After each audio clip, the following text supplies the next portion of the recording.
How do you get them in if the government doesn't want this in there? I cannot tell you everything. So this is too sensitive now, so we're gonna turn off cameras. And Cuba's next. Cuba's a mess. It's a failing country, and they're going to be next. President Donald Trump has repeatedly said Cuba is next. The Cuban regime is a threat to the national security of the U.S. But you can go to jail for wearing these. For wearing that bracelet. When they killed him, it changed everything. It changed everything. Muy preocupada. She's worried about your safety. I'm going home, for sure. Back to Cuba. I'm going back home. Do you want to be president of Cuba one day?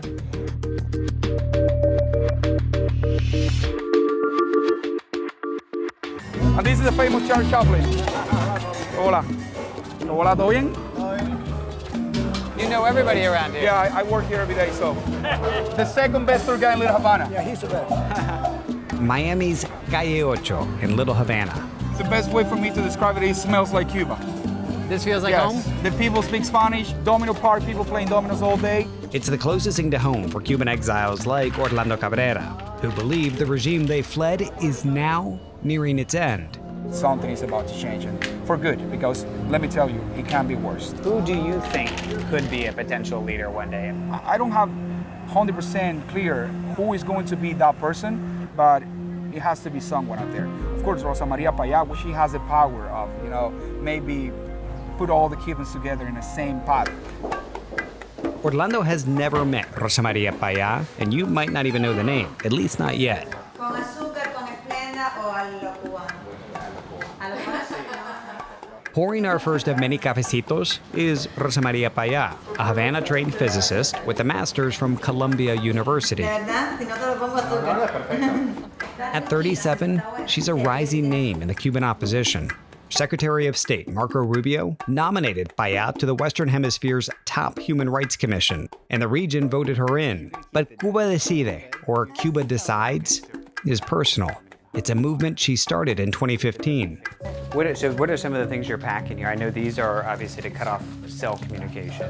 Her team, fellow Cuban Americans, now quietly getting supplies to organizers inside Cuba. I see this in combination with a cell phone. With a cell phone, you can communicate. It's kind of just making your phone into a walkie-talkie. Off-grid phone-to-phone connectivity. Yeah. So it doesn't have to go through a third tower that could Through be them. tapped through the government. Racing, they say, for a moment that's almost here. I don't think we've ever been this close. How do you get them in if the government doesn't want this in there? I cannot tell you everything. We have to do it in a way they do not realize what we are doing. Are you there? ¿Cómo estás? These are folks in all over. All over, basically, yeah. Mexico, Salvador, Spain, Amsterdam. Yo me voy a quitar esto un momentico. So this is too sensitive now, so we're gonna turn off the cameras. It's not who's on the call, it's what they're discussing. Payá says any link to Cuba Decide is a risk inside Cuba. Even this. But you can go to jail for wearing these. You can go to jail there for wearing these, for wearing that bracelet. Human rights groups say Cuba is holding more than 1,200 political prisoners. The government insists it has none, that they're criminals. But the belief here is that the repression is almost over. But this is the newest addition to the wall. Exactly. This is the Freedom Accord. A transition plan signed by prominent Cuban opposition leaders in March for the day the regime falls. The Castro family and the generals that have been in power for the last 67 years needs to leave. The rest, Either on their own accord or by force. they need to leave. To understand the urgency, it helps to know who Rosa's father was. That picture was taken a couple of months before they were killed. Oswaldo Payá. And we're gonna go see a monument to her dad. Payá does not stop. Cuban pro-democracy activist and opposition leader Rosa. They just sent me that. So that's an interview you just did. I did yesterday. And you've learned you have another one today at 1 o'clock, right? Yes. Interviews, calls, Voy a revisar ahora mismo. all day long. What she rarely does is let a camera ride along like this. At the entrance to Walker Park in Hialeah, Florida, And Natalie, you put this in. This You- was you 24. You did. These are my sculptures. Wow, this is impressive. Payá shows us a memorial to her dad. Cuban leader who founded the Christian Liberation Movement in 1988 to advocate for freedom and human rights. He was nominated 5 times for the Nobel Peace Prize. The Castro regime assassinated him in 2012.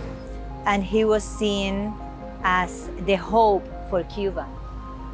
Paya's father and another activist died in 2012 when their car ran off the road. Cuba called it an accident and denies any involvement. But the Inter-American Commission on Human Rights released, quote, serious evidence that Cuban state agents were involved. When they killed him, it changed everything. It changed everything. And yet the elder Paya's whole approach had been nonviolent, to use the regime's own constitution to force a vote on free elections. Tens of thousands signed on. Let me call my mom. We're coming for a Estamos visit. yendo para allá. Paya says that after her father's death, the government pressure once aimed at him shifted to the family. Her mother wanted them out of Cuba. So in 2013, against Rosa's wishes, they sought political asylum in Miami. The last time I tried to go back home was in 2021 when the pilot here in Miami asked for permit to land in Cuba. They denied the permit. Hola, David, mi mamá. Hi, I'm David. Mucho gusto. The woman who got her family out now watches her daughter walk back toward the danger. Sobre todo por su vida. She's worried about your safety. They used to tell my father that he was not gonna see the change. That he wouldn't be alive to see the change. And they repeat that to us. But they're wrong, we're gonna see the change. In the wake of the US capturing Venezuela's Maduro and taking part in strikes that killed Iran's supreme leader, President Donald Trump has repeatedly said, Cuba is next. And Cuba's next, by the way. But How do you convince Americans that this is something that the U.S. should get involved in? The Cuban regime is a threat to the national security of the US. It's the element that have made impossible democratic stability in the region. This military group sits over billions of dollars in offshore accounts. They don't use it for the benefit of the people. Imagine that you spend 26 hours straight with no power. Who can live like that? Back on Calle Ocho, Orlando Cabrera is just back from his first visit to Cuba since leaving in 2019. I was depressed since the moment I started driving on the streets till the moment I left. Critics, including UN experts, say the US pressure is only deepening Cuba's crisis. Do you think that's partially true? Listen, it's been 67 years of that. I believe the biggest blockade, the biggest embargo we have is the one set by the Cuban government, who has stopped the Cuban people from being productive, for being entrepreneurs. You think they're the real embargo to the Exactly. Cuban The people? real embargo rather- is internal. This is dedicated to La Virgen del Cobre? Yes, tiene la forma de el manto. We catch up with Paya one last time at the Ermita de la Caridad. Cuba's that way. Cuba is right there. This whole space, I mean, it's the Catholic Church, but in many ways, it's also a tribute to the Cuban exile community. Yes, Cubans can come here and breathe a bit of the island. And it's personal for me too. My mom's family left Cuba in 1961. My great aunt was a nun, right here at the Ermita. Basically 7 decades of Cuba has found its roots now here in South Florida. But I wonder if the regime is forced out, if change is imminent, what does that mean for the exile community? What is going on right now, which is very eloquent desire to help and to be part of the process. As for her part in Cuba's future, Do you want to be president of Cuba one day? I want for the Cuban people to decide their own destiny and to choose. And if my name is gonna be in that ballot, we'll see. Right now, the priority is the only option for the people. La libertad. Freedom.